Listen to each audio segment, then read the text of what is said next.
Assalamualaikum warahmatullahi wabarakatuh. Perkenalkan, nama saya Fakidi Marinda, NIM 200631100063 dari Prodi Pendidikan Informatika kelas 1B. Di sini saya akan menjelaskan sebuah proyek sebagai tugas akhir dari mata kuliah Praktikum Algoritma dan Pemrograman. Sebelum masuk ke proyek, terlebih dahulu saya akan menjelaskan apa itu algoritma.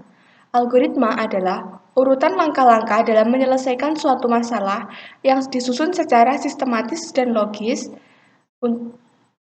Penyajian algoritma ada tiga.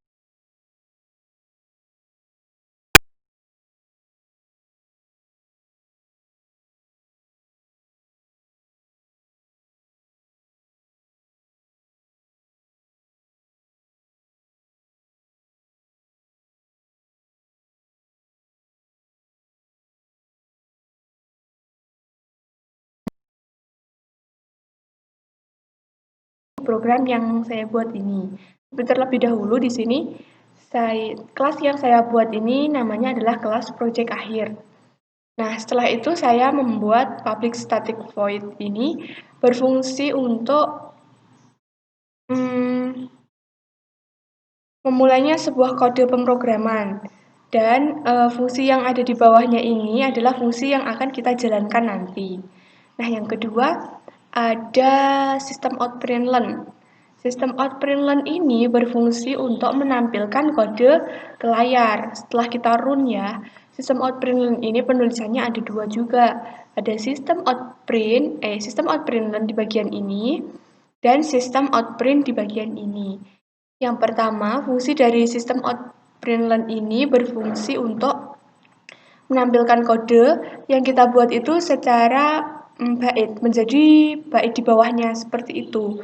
Sedangkan fungsi dari sistem sistem outprint ini berfungsi untuk menampilkan kode yang kita buat ini nanti ada di sebelahnya. Maksudnya itu, contohnya itu nama operator. Nah, nama operatornya siapa itu nanti kodenya ada di sebelahnya ini, bukan di bawahnya baris nama operator. Seperti itu. Nah, yang selanjutnya di sini saya menggunakan scanner. Scanner di sini saya gunakan untuk menginput data. Data yang saya input itu bertipe string dan bertipe integer. Maksudnya itu bagaimana? Yang bertipe string seperti ini.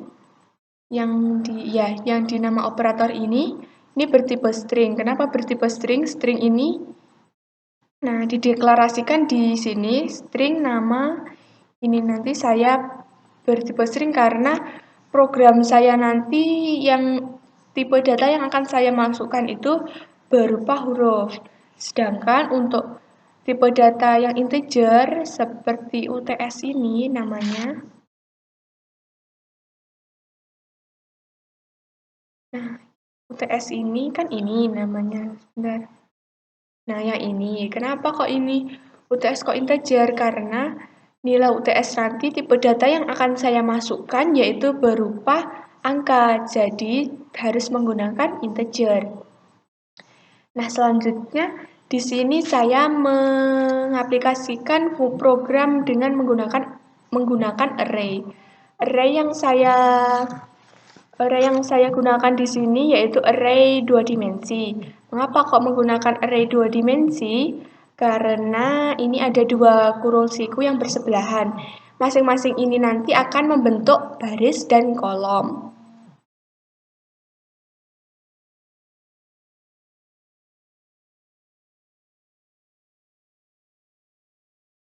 Nah, implementasi dari array di sini nanti akan tampak di outputnya. Contohnya saja di sini.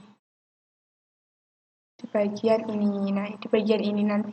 Mengapa kok ada kosong-kosong ini? Nanti maksudnya baris ke 0, kolom ke 0, nanti akan ditampilkan nilai pada sini. Nilai di sini. Nah, ini juga sama akan ditampilkan di sini. Untuk selanjutnya yaitu percabangan. Percabangan di sini saya menggunakan if else if. Mengapa if else if? Karena statement yang saya masukkan nanti itu ada beberapa, sehingga yang paling cocok adalah percabangan ini. Yang pertama, mengapa kok if else if ini maksudnya bagaimana? Itu maksudnya jika rata-rata IJ tadi adalah array ke I, array ke J, itu nilainya kurang dari sama dengan 90, maka grade-nya nanti adalah A dan statusnya lulus. Tetapi jika rata-rata kurang dari 80 dan rata-rata lebih dari 80 dan rata-rata kurang dari 89, maka grade-nya B, statusnya lulus. Tetapi jika, nah ini nanti di cara pemrogramannya itu statementnya itu mengeksekusi yang pertama. Jika pertama ini nanti bernilai false, maka nanti masuk ke statement berikutnya. Dan bila statement berikutnya bernilai false juga, masuk ke statement berikutnya. Nah, itulah mengapa saya menggunakan fungsi else if. Yang selanjutnya, di sini saya juga menggunakan do while. Mengapa kok saya menggunakan do while? Karena pada do while, pengecekan kondisi perulangan dilakukan setelah eksekusi statement yang diulang, sehingga eksekusi dalam blok minimal 2 kali. Baiklah, kita langsung saja ke outputnya. Mari kita run.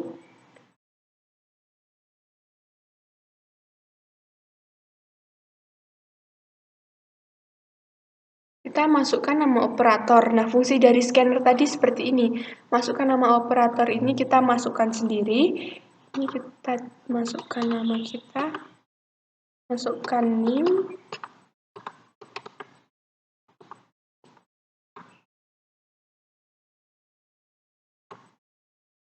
Jumlah datanya. Ini nama yang akan kita masukkan, misalnya titik. Nilai UTS-nya 9. Nilai UAS-nya 80. Nilai project-nya 89.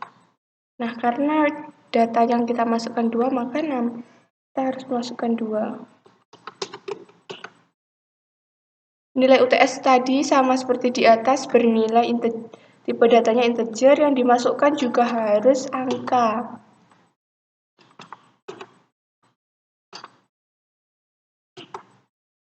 Nah, ini dari implementasi dari array.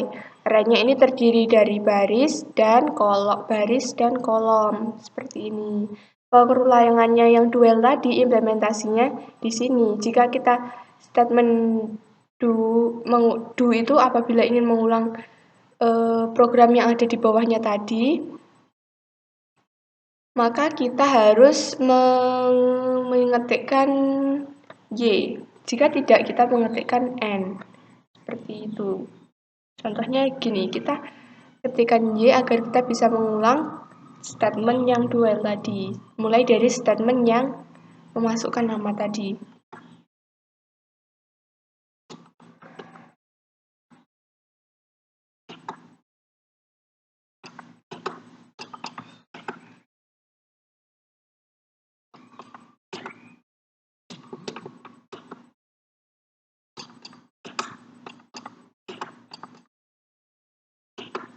Nah, ini statementnya akan mengulang dari program yang pertama tadi, diulang lagi menggunakan perulangan do while. Nah, tadi di sini kan saya mengetikkan nama Nina. Nina di sini kan saya ketikkan huruf kecil. Mengapa di sini menjadi huruf kapital? Fungsinya ada pada ini, to uppercase. To uppercase ini merupakan implementasi dari string. String dari to uppercase ini berfungsi untuk merubah huruf kecil menjadi huruf besar. Nah, seperti itu. Kita selesaikan ini tadi. Jika ini, apakah Anda ingin mengulang? Jika kita